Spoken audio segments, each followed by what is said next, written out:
Ladies and gentlemen, welcome to the Side Hustles and Stuff podcast, episode 14. My name is Yuri, and I'm joined by Keishi. Hey Yuri, how are you today? I'm doing good. How are you? I'm pretty good. What are you drinking? The stealer question. Great question. I have peppermint tea, I have Red Bull, I have coffee, and I have water. So 4 drinks. How about you? Wow, that's a lot of sponsorships. I have water and apple tea. Apple tea. Yeah, actually, I was thinking of only having water, but then I thought it would be boring in this intro chat, so I bought a bottle of apple tea in the supermarket earlier today. Just for this podcast.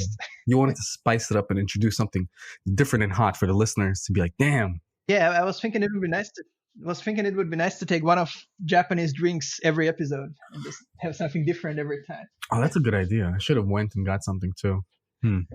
All right, next time. All right, so what are we talking about? Today we're going to do 2 topics in one. First things first is we're going to cover our progress on the goals that we set last month for the month of July. And then we're going to set goals for this August that has already started. That's part 1. Part 2 is college worth it? College versus side hustles. And here we're just going to chat about, like people say, should you go to college or should you start your own business? Or do people that go to college, are they capable of starting their own business, or are they just cheap going through a system? So conversations like that. That sounds good. All right. So what were your goals for July?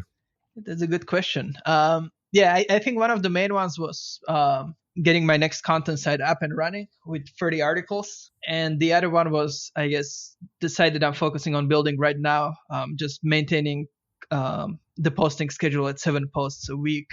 I guess those were the 2 big ones from last month that I was mentioning. Mm-hmm. And what are the results? Yeah, so we decided I'm focusing on growing right now.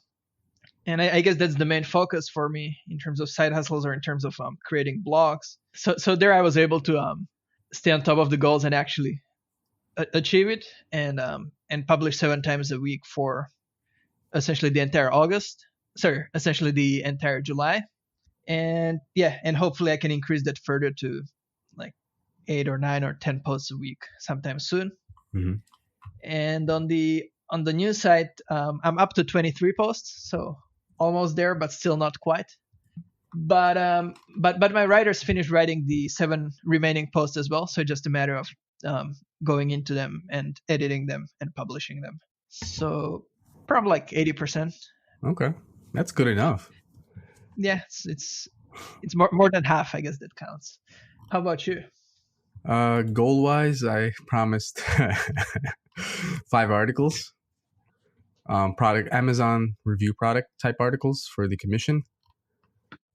And that was for July, and also that video did not happen. So you keep promising that video every month. I know.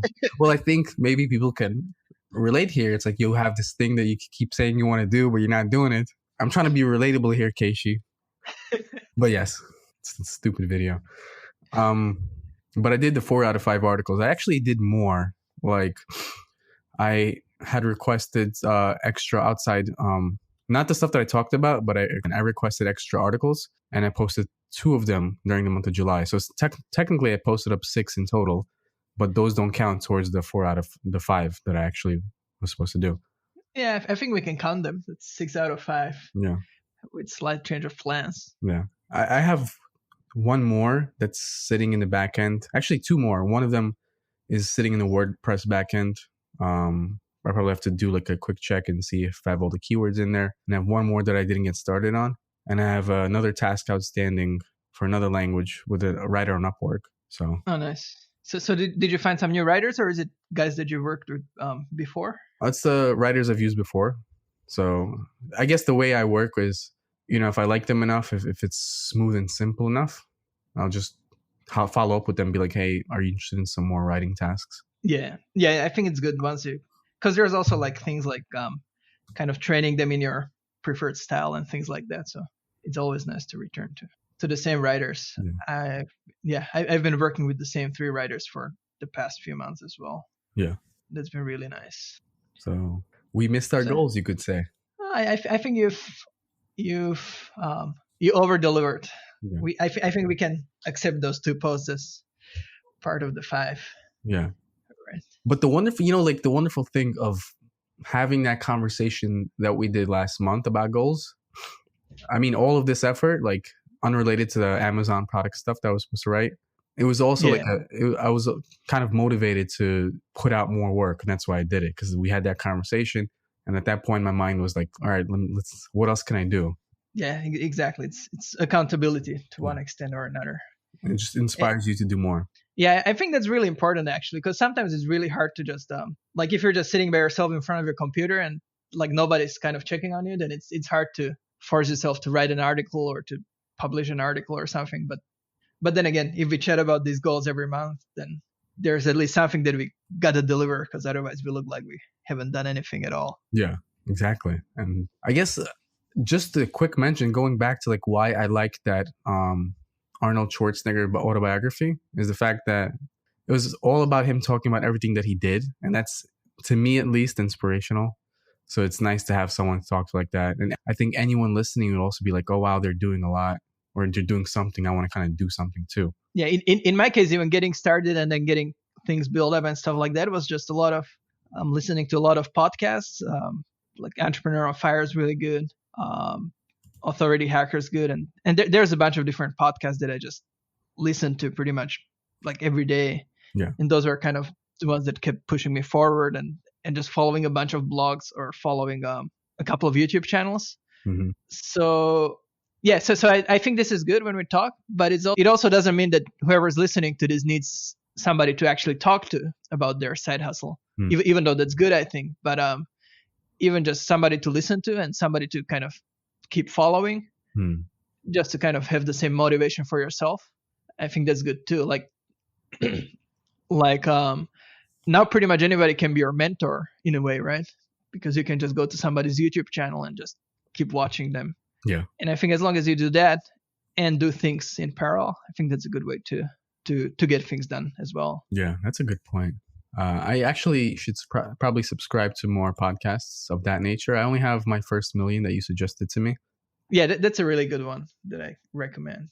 They always have nice chats about business and about ideas and just about whatever's going on around in the world. There's also another good podcast that I've heard of. Do you want to hear about it? Yeah, sure. It's called Side Hustles and Stuff. Oh, you can't let the secret out. Oh, yeah, I heard that's a pretty good one too. So if you haven't subscribed yet, please subscribe. We'll be happy to hear from you. Yeah, exactly. Anyways, yeah, so keeping ourselves accountable. What do you plan to do over the course of this month, I guess, since it's already August? Damn, August. All right. It's a good question. Let me check, pull up a doc right now to see how much more articles I got to do for that thing, just to cover all languages and see where I'm at now. Because like I should have at least 34 or 35 or so. Let's see, 1, 2, 3, 4, 5, 6, 7, 8, 9, 10, 11, 12. I gotta do 13 more. So all right, I'll say I'll do 5 again. 5 out of 5. Sounds good. But I'm probably gonna do more. Well, I'll probably do also more like of unrelated articles, but these are like my goals, again, the Amazon product review stuff. Yeah. How about you? That's a good question. Yeah, I actually kind of looked at the second half of the year, or the remaining 5 months of the year, mm-hmm. and kind of try to map out things. But yeah, I guess the main thing that I want to do is, one of the main things that I want to do is just to train my virtual assistant in helping add Amazon affiliate links to articles. Because right now I'm doing that, and it's kind of a hassle to go out to Amazon and then copy the link code, copy the image code, and things like that. So I got to create him an access to my account and then teach him how to create those, and that should save me some time and frustration going forward. Shout outs to frustration, the ultimate motivator. And then the other thing is one of the sites that I started quite a while back, probably like 2 years ago or so. Mm-hmm. But I only put like 20 or 25 articles on it so far. and it kind of started catching on in Google and gets a couple thousand visitors a month and makes like $40 or something a month. Nice. Nothing spectacular, but at the same time it's just sitting there. So I'm thinking of kind of reviving that and trying to grow it further, because right now the only revenue is essentially Amazon affiliates, and like once I get it to 10,000 page views a month or 10,000 sessions a month or something, I can put like one of the premium ad providers ads on there, and that should kind of bump the revenue. And and I think it will be a nice experiment to see if how much it will help to have a site that's essentially aged and that Google kind of knows and that Google already sends a decent amount of traffic to, and using that as a base rather than kind of starting from scratch. And then we'll have to see, like, if I can get it to whatever, $1,000 a month or something, I might consider selling it just to have an experience with selling a site. Yeah. Or just continuing to run it. We'll have to see. But yeah, those are the two kind of blogging goals, I guess. Do you have specific numbers on them, or for August? For the second site? Yeah, probably posting 2 times a week at least. And then by like September, I want to increase it to like 4 times a week or 5 times a week. Okay. How about things that you just want to do, like out of interest or curiosity? Anything, whether it's site related or not, or just like general side hustle stuff, or books or education stuff? That's a good question too. So one of the other things I have here is essentially I kind of split my plan for the next half year into 1, 2, 3, 4, 5 buckets. And one is content business. So that's all these sites we talk about here, other than the aviation side essentially. And then there's the quote unquote aviation business, which is just like every now and then I contribute to aviation magazines, and then I have the aviation blog. And then I have consulting business, which is essentially all my client work or kind of my main hustle, you could say. And then personal brand, which is something I don't have at this point, but it would be nice to start growing kind of a personal YouTube and perhaps Twitter or something, and my personal blog, keishiandyuriy.com. Yeah. And then I have personal finance. So this is just for like personal finance goal sort of things. And I guess on the non-blogging side, what I have here for August is planning out a couple of YouTube videos for my personal channel that I hope to start later this year. And again, that will be about blogging, of course, but also like business in general, doing business in Japan, doing business in general, personal finance and stuff like that. Essentially just things that I kind of enjoy talking about and enjoy thinking about and reading about. And then I also have applied for an IDECO account, which is something like, I guess like 401k or IRA or something in the US, like a tax advantaged retirement investment account. Is it Japan only? Yeah, it's Japanese. So in the US, the equivalent would be IRA, I believe. Okay. And then and open a savings account for taxes. Those are the 3 things that I have here, separate from the blogging part. You mean like a savings account to pay them, or? Yes, essentially what you've done recently, right? Just to kind of stash away cash in a separate place from the accounts that I kind of use on a regular basis. Yeah. And just to put the money that will have to go away anyways out of my site as soon as possible. Yeah. So essentially, just to give the listener some backdrop, it's a business account. So, and like in order to pay taxes, instead of dipping into my own personal funds, because I usually send the earnings to myself, I stash it away just to keep the finances clean, so I don't have to worry about it. Is that what you're trying to do? Yeah, exactly. So I have a bunch of different accounts that I use kind of regularly, and I have one just for my online business, so for all the Amazon money and all the ad money and things like that, and also for the related expenses that I pay writers and stuff like that. So I have an account for that and PayPal as well, of course. But this will be a completely separate account just for all the money that I expect to pay to the government at the next year, I guess. Yeah. All right. So what about any books? Any books on the to-do list for August? Yeah, so I'm still reading Exactly, which is about the history of precision. So they're talking about screws, about jet engines, and about cars and things like that. It's pretty interesting. I can recommend it. And then I have 1984 on my desk. Yeah. Which is coming up next. It's a very timely book in some sense. Very timely book, yeah. And then I have like few $100s worth of books in my Amazon wish list that I have to go through one by one over the next over the remainder of the lifetime, I guess. So much work. Yeah, I have Feynman's book, Ignition. Which Feynman book? Sorry. I have 6 Easy Pieces, Essentials of Physics Explained by Its Most Brilliant Teacher. Mm-hmm. And then Surely You're Joking, Mr. Feynman. Oh, I have that. And then, what do I have here? Ignition, An Informal History of Liquid Rocket Propellants. Mm-hmm. Sounds interesting about rockets. And then The Greatest Gambling Story Ever Told. That sounds pretty cool too. Yeah. Yeah, and probably like 100 other books that I hope to get to sometime in the future. So much to do, so little time. How about you? Any books on the reading list? Or I am still going through Carl Sagan's book, The Demon Haunted World. Basically, just give a quick rundown. It's like he takes on pseudoscience, and the book is about pseudoscience and the importance of skepticism. And he does talk about like logical fallacies that you need. A lot of the book is like, addressing people's takes on UFOs and crop circles and whatnot, because a lot of his stuff started really going off in the late 70s and 80s. And when and whatever, what was it? Extraterrestrial abductions. But it's fun. It's just fun to read like a scientist breakdown, because usually he'd be the first person. If someone finds out that he's an astrophysicist, they immediately ask him, "So what do you think about UFOs?" And he's like, "Well." So it's a book on that, essentially debunking and just introducing critical thinking into it. I'm still going through that. I have a book that I've ordered a while ago that I need to get through. It's called Email Players Lists Well. It's on email marketing, that I bought from an online marketer. It seems pretty promising, but haven't really dug into that yet. Is it like is it an ebook or is it an actual? It's an actual book.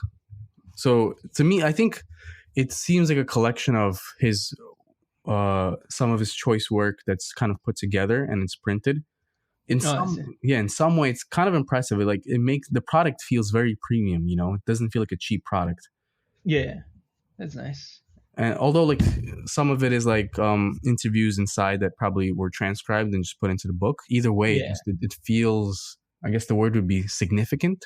Yeah. I think there's quite a few people that actually just took all their best blog posts and slapped them into a book and published it. And it sells really well. Like I think one of those was have you ever read Freakonomics and Super Freakonomics?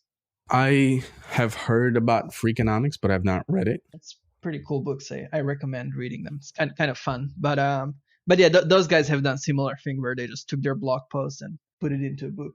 Forgot what it was called, but they've done the same thing. It's a nice way to just take content that you already created and repackage it into something new and something different. Yeah. Because a lot of time people feel like every single blog post they write or every single Facebook status they write or whatever needs to be like completely brand new, never written before. By the way, here's a fun fact. Like on Facebook Memories, you could see what you posted. Like in the past. Sometimes I recycle. Like if it was a really good post, I'm like, damn, that was good. Yeah, but exactly. It's like chances that everybody will see all your work are really small, right? So yeah, you can recycle and always just find slightly different angle on a thing or something. Yeah. By the way, I have 2 more or 3 more books or 4 more books actually still on the list, because the Carl Sagan book is pretty big and complicated. I have Factfulness, Physics Essentials, The Survival Guide to the Misinformation Age. I think I mentioned them in a prior conversation that we talked about, just books. And I have this one, it's like half book, half workbook, The Fallacy Detective. It's like 38 lessons on how to recognize bad reasoning. It's a nice book because like you get introduced to like a fallacy per chapter, shows you some examples. Yeah. And then like you have to do some exercises. So it kind of drills it in your head in a way. Yeah, but that fallacy book sounds like something that's important to read right now too, because there's some crazy arguments going on out there these days. That's why I kind of got it, just want to be able to, if I can't really talk on the matter, at least I can spot a bad argument. Even if I'm not too knowledgeable about it, at least you can spot a bad argument by how it's structured. Yeah, exactly. And also I'm doing a course, I think I told you earlier, it's on learning, so that's another thing to do for August. Yeah, that's cool. I should do some courses too, just to just to kind of expand horizons, I guess. Yeah. Oh, we're doing quite enough. Yeah, I think we're doing enough. But yeah, there's always more things that you want to do than there's time to do, right? That's true. Like I've been focusing a lot on building this site that I'm focusing on right now, and client work, of course. But yeah, also really want to. I should set as a goal to create at least one video for my personal YouTube channel For August? Yeah. So for the record, it's an official goal right now. Yeah. You already have few videos up there, so it shouldn't be hard to replicate that. Yeah, I created some for the aviation channel, but I want to make some for like just the keishiandYuriy.com kind of business /life/finance sort of channel. Well, guys, make sure to subscribe to his channel. You heard it here first. Yeah, make sure to subscribe and also head over to keishi&yuriy.com for some hopefully good reading. All right. So we've covered our goals and progress for August. Next up, college and side hustles. All right. Where do you want to start? So I think we partially covered this in last episode. So this will be probably complementary to that. Is there any specific questions you want to chat about, or? Yeah. So I guess anyone listening, probably a majority of us already have graduated, and majority of us have had certain opinions on whether their college education was useful at all. But let's try and look at it from, is college helpful overall in the sense of becoming an entrepreneur or doing side hustles? Okay. Yeah. So I think those are two very different things when we talk about college, because for one of those, I think it's a bonus. For the other one, I think it's quite important. Mm-hmm. And just to explain what I mean is, if we're talking about side hustle, which means you're not a full-time entrepreneur, I guess, is that how we would define it, or would you also count people that are entrepreneurs but also have a separate side hustle to be? This has just got a whole lot more complicated. Yeah, so let's focus on people that do side hustles and have an actual full-time job in addition to that, like yourself. Yeah. And in that case, I think it's a pretty clear-cut answer that having a college degree is good, because you need to get your job first, and side hustle is just a side hustle, right? Whereas you could argue that if you're an entrepreneur, like a full-time entrepreneur or a freelancer or something, like myself, where I don't actually have a full-time job with like a single company, then it's probably not as necessary, right? Or it's not mandatory. But at the same time, I would still argue that it's important. At least for me, it was important. Yeah, so I think it can go either way in the entrepreneurship part, but in the side hustle part, you're definitely better off with a college degree, just because it helps you get a better job for the full-time job portion of your life, right? And I'm just looking at the personal finance blog, and it's showing the median net worth by education level here, and essentially people with college degree have a median net worth of almost $300,000 compared to people with just high school degree having a median net worth of $67,000. And interestingly, people with some college degree or people with some college experience but no degree, so those who haven't graduated, dropouts, have $66,000. So it's a bit less than those with high school. Yeah, which might be caused by university debt, I guess, or something. But yeah, I think this is a clear data that shows you that at least right now, college really is important if you want to have a job and a side hustle. Yeah. Which leads me to another question. If it's better to go to college anyways, then what do you think are some of the classes that help people to succeed with their side hustles the most? Do you think there's anything helpful you can learn at the university in relation to side hustles, or do you think it's all useless stuff? Or it's like a big question. I think there's depending on your major too, depending on what classes you take. But okay, straight from the classes perspective, let's say you do a graphic design course. I think that is a skill you can transfer over and go on Upwork and be like, hey, I can do so and so for you. That's an easily translatable skill that you can pass over elsewhere. Or not pass over, you can do elsewhere. Yeah. Writing classes could be a hit or miss. I think academic writing is not always applicable to the real world. However, I do think that creative writing classes, very much applicable in case you want to do your own work, like publish stories and whatnot, or for anyone else that needs stories or like script writing, I think that's transferable. In terms of business classes, I think finance, accounting, probably yes, because you probably need it for your real life. I'm not sure if it transfers over into a side hustle though, unless you're an accountant, no one's actually going to hire you. Yeah, I think I totally agree with the design part. I think if you learn how to use Photoshop or Illustrator or InDesign or whatever at school, then why not leverage those skills? They're definitely good skills to have, and you could certainly argue that you can learn them elsewhere. You can learn them on YouTube. You can learn them on different blogs that you find through Google or whatever. Mm-hmm. But if you have to go to school anyways, then I think using it to gain some skills that you can then utilize in your side hustles is definitely a good idea, which would make choosing a course like graphic design or something a very good choice, I would argue, just like you mentioned. Creative writing, I'm kind of 50-50 on that because every time somebody's saying they are a creative writer or they studied creative writing or whatever applied to one of my writing jobs, mm-hmm. they were usually pretty bad. So yeah, I can't vouch for that one. Similarly for academic writing, now I think academic writing is a difficult one because, for example, if you want to write like consulting reports or something, mm-hmm. then I think it's pretty helpful to just know how to form an argument, how to find the right information, how to write the report. But then again, if you want to write like a personal blog where you're like, oh, hey, how are you today? It's such a sunny day, and today I've been doing this, and you should do that. So that sort of blog with like a personal tone or something. Mm-hmm. Then it's probably useless.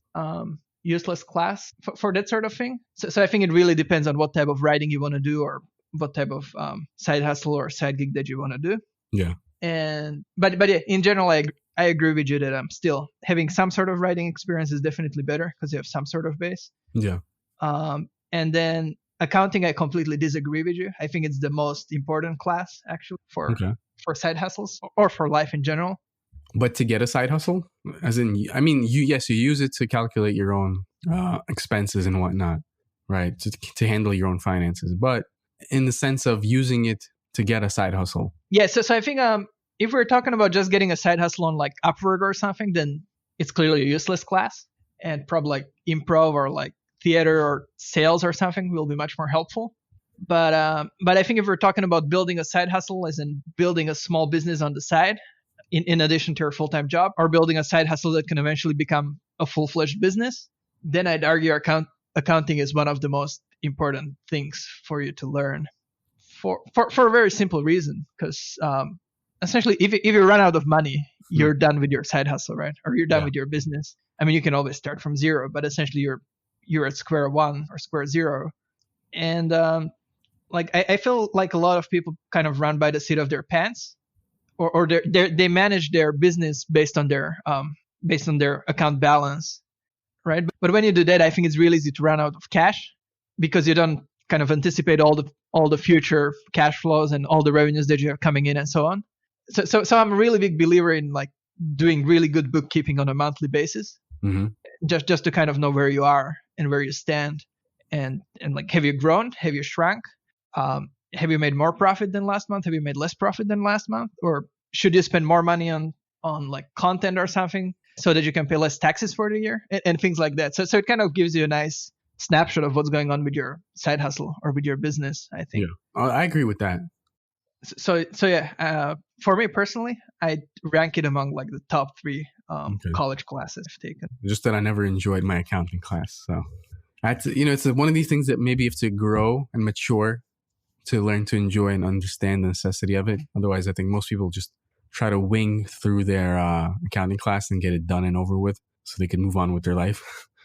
Yeah, it's interesting because at its very core, business is just accounting, right? Mm-hmm. It's like as long as your profit and loss statement's doing good, and as long as your cash flow is good, and as long as you have a solid balance sheet, then you have a business. So to me, accounting is like the very core of business, right? The finance part, the numbers. Yeah. And that's kind of why I like it in a way, I guess. It's not like I enjoy sitting in front of my computer for an hour and typing in receipts and like adding numbers up and stuff like that.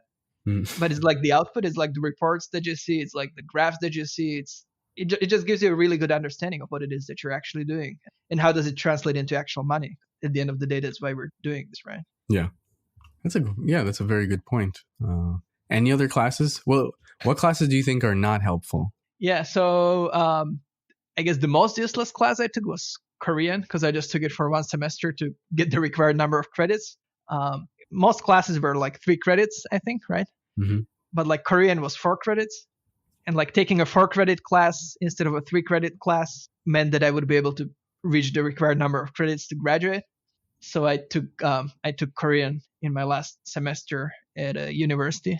Mm-hmm. So I think ironically that's both the most useful class because it helped me graduate like a semester earlier, but also the most useless class because I've got nothing out of it. Yeah. Really? You don't speak the language? Like I can say hi, but I could do that without taking a college class. Yeah. Yeah. So I think learning language is like a thing that you either have to stick with or it's not that useful, right? At least personally, I think it's almost an all or nothing sort of thing. Like there's slight benefit in like learning the first 100 words because then you can like if you go into meeting with Koreans or something and like you greet them in their own language, then it's kind of a nice touch, I guess. Mm-hmm.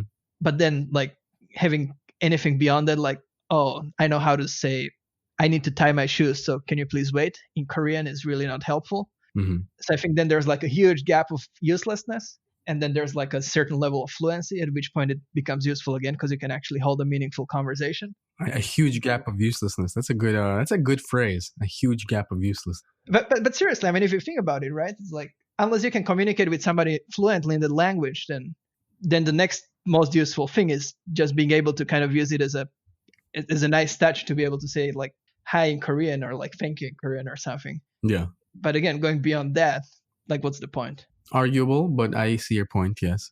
Definitely arguable, Yeah. but in my mind, the return on the time you have to invest to get somewhere in the useless middle. Yeah, and especially if you're. Sorry, go ahead. Oh no, I was just about to say that the return on the time that you spend to get somewhere into the useless middle. Yeah. Is pretty low unless you actually push through and get to the level where you're fluent to a certain degree. Yeah. So like unless you're actually initially very much interested in Korean. If you're not, then yeah, it ends up being quite useless if you just took the class just to get the credits. Yeah, and it's not even if you're interested or not. It just are you willing to put in enough time to actually become fluent? Yeah. But whether you want to watch Korean dramas and you're passionate about Korean, or whether it's just something practical that you want to do, or you just have so much free time that you don't mind learning a different language for the sake of learning it. Yeah. So that was your useless class?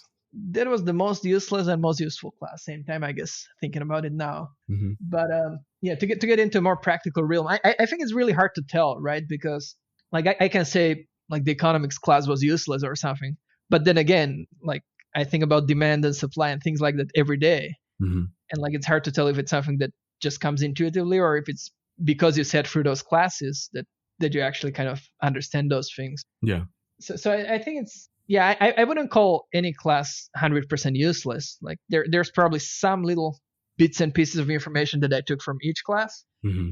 Now, if each of the classes was worth thousands of dollars or however much it cost, that's a whole separate discussion, right? Yeah. But I wouldn't call any class outright useless. Yeah. How about you? I was like at the bottom of the ladder in terms of like usefulness or not so useful. I would have to place some of my business classes at the bottom because there were a lot of case studies, there was a lot of presentation. I'm sure some of it might have sparked a seed in me, but I don't really feel like a big influence. I always thought that taking classes in business outside of say like general business, I'm not talking about accounting or finance. Yeah. The general business classes where you're doing case studies and discussing what companies did always kind of felt like a self-help class.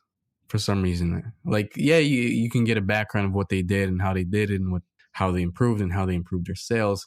But it's like, it's a class in armchair analytics, you know, it's Monday morning quarterbacking class. I'm sure you're definitely looking through your brain and you're finding some value in there that I'm missing. But that was my initial take on it. Yeah, I think that's arguable because I certainly agree with you. And it's like what we talked about a number of times here. It's like, unless you actually do the thing, then you're just theorizing about it. Yeah. And it's completely different, right? At the same time, like I guess if we want to expose somebody in college to like business, then it's one of the best ways to do it in a way. Yeah, but I kind of agree with you because at the end of the day, I'd argue that that 3 months of internship or a year of internship or something is much more valuable than like 4 semesters of sitting in class and talking about case studies. Yeah. Now, don't get me wrong, I love case studies and I think they're fun, and it's nice to learn about different businesses and Yeah. Hey, I love giving presentations too. I mean, I love being in front of the class. Yeah, the reason I like case studies is that I just like learning about different businesses in general. Mm-hmm. And I feel like the more of these case studies you read about, not even try to like play an armchair CEO in like class, but just the more you read about these different businesses, and it goes back to reading again, you just build an arsenal of different strategies and the different companies use at different points in time in different industries and in different sectors in different countries. And like you have just all these data points that you can then take and apply to something else. So I think in that sense, I think it's pretty useful, right? Yeah. Actually, you're right. You can take lessons and apply them to a side hustle. You know, I think there could be case studies that are relevant to if someone's doing a side hustle on the side that they can find a way to apply it. I think maybe it would be, you know, like if you're reading a book on something that you have no direct access to, or you're not practicing. Let's say you want to learn about acting, but you're so far removed, you never did it before in your life. So you pick up a book and all you're reading is theory because you're not going to do it anyway. So there are two ways to look at it. Either you'd be like, oh, wow, that was pretty interesting to learn about acting. Or you could be like, oh, I totally didn't get anything out of this book because I'm so far removed. So like there's ways to look at it. So I think it depends on one, the mindset that the person walks in with, and two, how readily applicable is this stuff. So for someone doesn't have a side hustle and goes on to work in business, but you know, like a lot of the case studies used may not be applicable to them at entry level. Yeah. It might not impact them for years. Or maybe it will impact them later on in life. Who knows? I guess that's why it's hard to really connect to or call it completely useless. Yeah, and I mean it kind of gets you exposed to like different parts of business, right? Because let's say you go out on the internet and you find like, oh, start an Amazon FBA business and make $10,000 a month within like the first 5 months, or whatever sort of scammy guru you find, right? Mm-hmm. But then if you see all these different businesses that struggled with like logistics, or because business is not just sales and marketing, right? Justice is not just product and service development. Like those are the two most common things that people think business is. Like people either think they need the best product or the best product idea, and then they have the product but they have no idea how to sell it, or they think business is sales and marketing, and then they sell like a useless thing that's packaged into a nice box. Yeah. And they have the marketing part right, but they don't have the product part right. But it's so much more, right? There's the finance part, there's the logistics part, and like all these different case studies kind of expose you to like the different to like the different types of challenges that you can meet when you're trying to build your own side hustle or build your own business. And again, I totally agree that it's kind of on a theoretical level, so it will never be the same as when you experience it. But at the same time, I'd argue even being aware of it when you get there kind of softens the blow when you meet a big challenge, I guess. Classes aside, I think another thing that if you frame it to going to college or going straight into work at the age of 18, I think there are benefits just to going there and being around people rather than just, I mean, all have their own benefits, right? But I started a side hustle in school and I started it with friends. And in a way, like if you can find like-minded people, that's also very important. Whereas in work, like, I mean, in school, you can start a side hustle and fail. And at work, you can't really fail that much. There's not much room for that. Well, you can get fired. Exactly. But that's not a desirable outcome. Yeah, that's right. But yeah, to go back to like I think you were talking about going in straight into work at 18 versus going to college. So I guess to kind of take a step back even from like the side hustle universe, I think it really depends on the person, right? Because I feel like nowadays everybody's just pushing college and go to college. Yeah. But like there's so many jobs that you don't need college for that are still good jobs. Like it's not like everybody has to work at like the headquarters of Sony or Panasonic or Apple or whatever, right? There's so many other jobs that don't require a college degree, and where you can still start a side hustle on the side. And they're necessary jobs. And they're necessary jobs, exactly. So yeah, so is college important or not? It will totally depend on the career path you choose, I guess. That's a good point. But the answer is as long as you want a career path that requires college right now, then you do need college, even if some people would like to believe you that you don't need it. Or maybe you don't. Again, But yeah, the matter of fact is that if you choose a career where college degree is a requirement in like a job post, then you're probably better off just getting the college degree than trying to kind of hack your way in. Yeah. Now it's not necessarily 100% necessary at the same time. Like my sister's doing my sisters went to college but didn't graduate yet, and now she's doing a full-time job where the requirement was a college degree. So there's certainly a way around, and like there's always a way in even without hitting all the requirements. What is she doing? Not sure exactly, but she's working with a company that manufactures like air conditioning and things like that, like a big multinational company sort of thing. Mm-hmm. But yeah, again, there's always a way, but at the same time, it's like your best bet is to, if it requires a college degree, then get a college degree. Yeah. If it's a job that you really want, and that's what I'd say it's the most important. It's not even the should you have a college degree or not question. It's more of the what do you want to do question.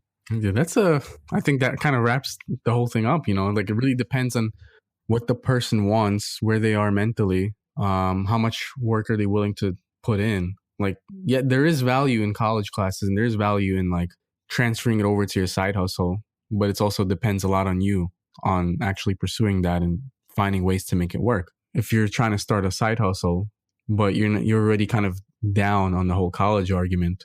If you're trying to start a side hustle, but you're of the opinion that college is useless or your college classes are useless, I think that you're not exactly trying hard enough to find value in there, or maybe you're just taking the wrong things. If you're just, broadly generalized college is bad. So I think it definitely is up to the individual. Yeah, and I think it's not like we're trying to discourage anybody from going to college, or not even trying to encourage anyone to go to college. I guess we're just trying to present the other side of the argument, which you can see a lot on the internet, especially on like Twitter and like those sort of places, which goes like college is useless because it costs $40,000 to learn things that you can learn for free on the internet, that you can learn for half the price on the internet or whatever. So yeah, I think college needs a lot of reform, especially where it's expensive. But I think it's not all on the colleges. I think it's also on the attitude that people go with into the college. Like if you just go to college to essentially just have something to do for 4 years before actually having to go work, then you're not going to get anything out of it, right? Yeah. In terms of like helping your business or career or whatever. But if you kind of go into it strategically, or if you just pay attention to what's going on around you and try to see how you can take whatever you do in college and apply it to like to something practical, then I think it can be valuable. And if for nothing else, then it just gives you 4 years to try a side hustle or something. Yeah. And I guess that would be my kind of from my side, my kind of closing thought would be like, if you go to college and if you spend 4 years in college, make sure to start something, to start building some sort of asset, some sort of blog, YouTube channel, whatever, and give it a shot. Maybe it's not for you, that's fine. Yeah. But in the best case, you'll have something that will be making you a full-time salary or more by the time you graduate from college, right? Yeah. But go ahead. And it's the time where you can kind of experiment the most because you have very little responsibilities. Yeah, it's like a giant experimental playground. You can fail a lot more than you can fail later on. Yeah. Also, you started your current largest blog while you were still in college, right? No, I started Yokudeki back in school. Oh, the current largest blog was after. Okay, but still you kind of started experimenting with different side hustles and things like that. Yeah, so I was already had an itch for trying out blogs and whatnot back in school. Exactly, and I think that's great because again, like we talk a lot on this podcast, it's not easy, right? It takes time to even just learn what the steps that you need to take are, and it takes time to experiment, and it takes time to fail a couple of times to kind of learn the thing through failing and things like that to kind of be able to actually start a successful side hustle. Yeah. And like the sooner you start, the more it compounds. And I think there's no better time to start than in college or I'd argue even in high school nowadays. Well, that being said, also, it was a professor that told me, yeah, do it in terms of starting a blog, So maybe I could say that business classes weren't particularly impactful. That's still that, yeah, do it, give it a shot. If that had any impact on me or any influence on me, arguably it did, then it was probably worth it. Yeah, exactly. College is way more than just classes, but it also doesn't mean that you can learn anything in classes, and it also doesn't mean that every single class that you go to has to be valuable in its own kind of informational way. It's like when you buy a magazine, you probably read 50% of it, and 50% of it you don't care about. But you still wouldn't say that that buying the magazine was a waste of money, right? Yeah. It's like there's very few products where all its features is what you end up using. Yeah. And sometimes there are invisible benefits that you aren't aware of right now, but it starts creeping in later on. For example, again, if someone who wasn't interested in accounting. Exactly. That as well. Yeah. If someone wasn't interested in accounting back in school, suddenly they realize they should have been paying attention in accounting class. They'll probably realize, damn, that was pretty useful. I can guarantee you it was the most useful class you could have paid attention. Yeah. All right. Well, there's also, have you ever heard of Lambda School? Yeah, I was just reading about it recently, and I think it's a really cool model. I know some people have some issues with it, but I think it's a really cool model.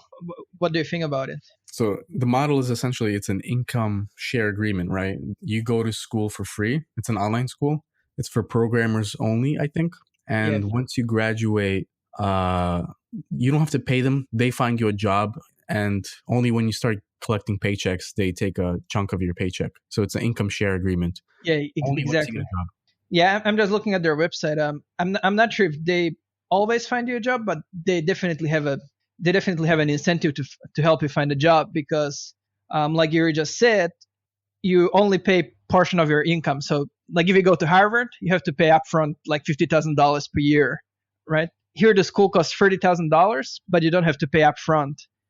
Instead, you can do this income share agreement where once you start earning more than $50,000, they take 17% of your paycheck until you repay them the $30,000 that the school costs. And if you stop earning income, your payment goes to zero for the time, and there's no interest. And then regardless of whether or not you pay back the $30,000, the agreement expires after 5 years, right? So if you can't find a job for 5 years, or if you make less than $50,000 a year for 5 years, essentially your school was free. So I think it's a pretty cool concept. It's like a zero risk concept for students, sounds to me like. Yeah, if you're a programmer. If you're a programmer, or if you want to be a programmer. Yeah. I think this is a very good deal. I mean, it's all online, so it takes out the physical element. But then again, we're also in the Corona season, so physical elements are out for a while.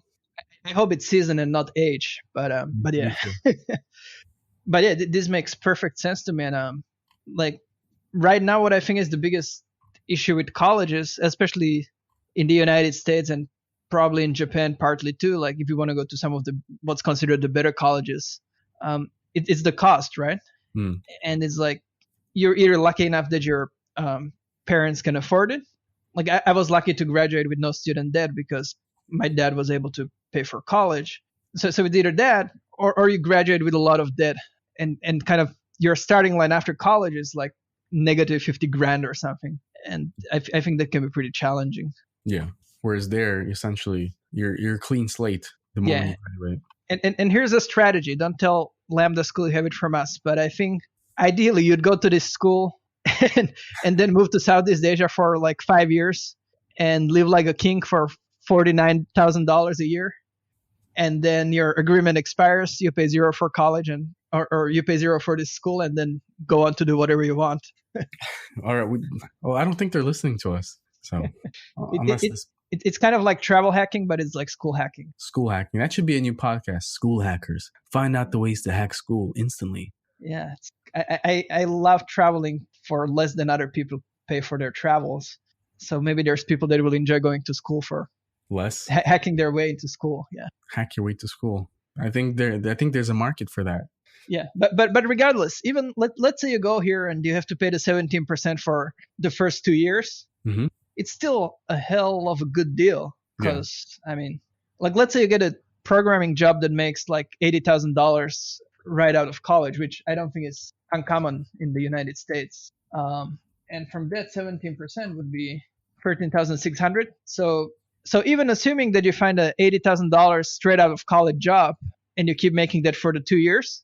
For the first 2, it still doesn't add up to the $30,000 full tuition in the 2 years that you have to pay the share. Yeah. So it's a really good deal. Let's say Actually, that's interesting because let's say you make 100 grand out of college. Really nice. I wonder how likely that is, though, How likely, what is? to make 100K straight out of college. If you go into a normal job, it's pretty unlikely, probably, unless you're like a super developer. But I guess my point being is that even if you made the 100 grand, you'd still only pay $30,000, and you'd be paid off in less than 2 years. And anything below that, you end up paying less than $30,000 for the school. Mm-hmm. So it just sounds like a really good deal. Plus, they have a real incentive to actually help you find a good job. Yeah, because that's how they make money. Yeah, one, because if they find you a job that makes at least 50 grand, then you start paying them back. And two, the better paying job they find you, the sooner they can get their money back and grow their business. Yeah. So I think, like, looking at this model, it sounds to me like a great way to kind of align the incentives between the students and the universities. Other than if somebody tries to hack it, like we're just talking about Southeast Asia. If you do and they catch you, don't tell them you heard it here. But if you succeed, let us know and we'll interview you on this podcast. Yes. All right. Anything else you want to cover? No, I think I'm good. You have any more closing thoughts on college? No. I'm against all extreme thoughts of this is completely, unless it's like literally unhealthy. I don't take really extreme sides on these things. I think there's value and everywhere if you are in the mindset to look for it. I like college. I think there are a lot of classes that are quite applicable. And if I missed any, then it was either I was dumb at that time, which is a very strong possibility, or they were just not, maybe it was indeed hard to have it translate to a side hustle. Yeah. And regardless of side hustles, I guess I have one more thing to say. Regardless of side hustles or regardless of college, I think college is good, but I think excessive college debt is bad. So if you're in a situation where you can afford to go to college, and again, it doesn't have to be like Harvard or whatever. It can be like a community college that costs 5 times less.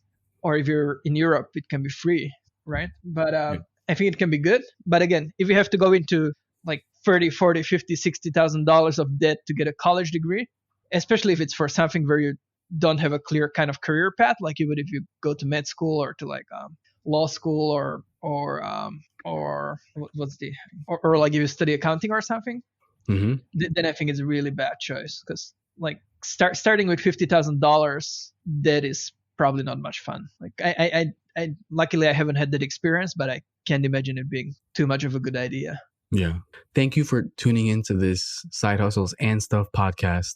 This is episode 14. By the way, if you do want to start your own side hustle, whether blog or a website to show off your work, whether it's art, music, movies, and whatnot, or just put up a store, do check out sidehustlesandstuff.com/E14. That's the notes for this podcast. And check out Bluehost. It's a hosting service where you can buy a hosting plan, buy a domain, and have your own website where you can put your work out into the world and start growing your side hustle, whether you have taken college classes or not. Yeah. And keep us accountable. Keep us accountable. Also, do think about what goals you want to take on this month. We had a big conversation about goals earlier in this episode, and it's always fun to talk about them because it always goes back to you and you start thinking, what do I want to achieve? Yeah, exactly. And it's also something practical, right? We're not just talking the talk, but we're actually talking about the walk that we walk. Yeah, we're talking about the walk. We're not just talking the talk, we're talking about the walk. And more than that, we are walking the walk. Exactly. So again, thank you for tuning into this episode, and we'll see you again next week. This has been the Side Hustles and Stuff podcast with Keishi and Yuriy. Talk to you next week. And here are the bloopers. Not the stuff that I talked about, but I again, cut out that Yeah, it sounds like that. I can hear myself super loud, like never before. Some even say it's the loudest in history. Yeah, I want to take back everything I said. Hello? Yeah. Can you hear me? Yeah. You said you can get fired? Yeah. And that's it? This has been the Side Hustles and Stuff podcast with Keishi and Yuriy.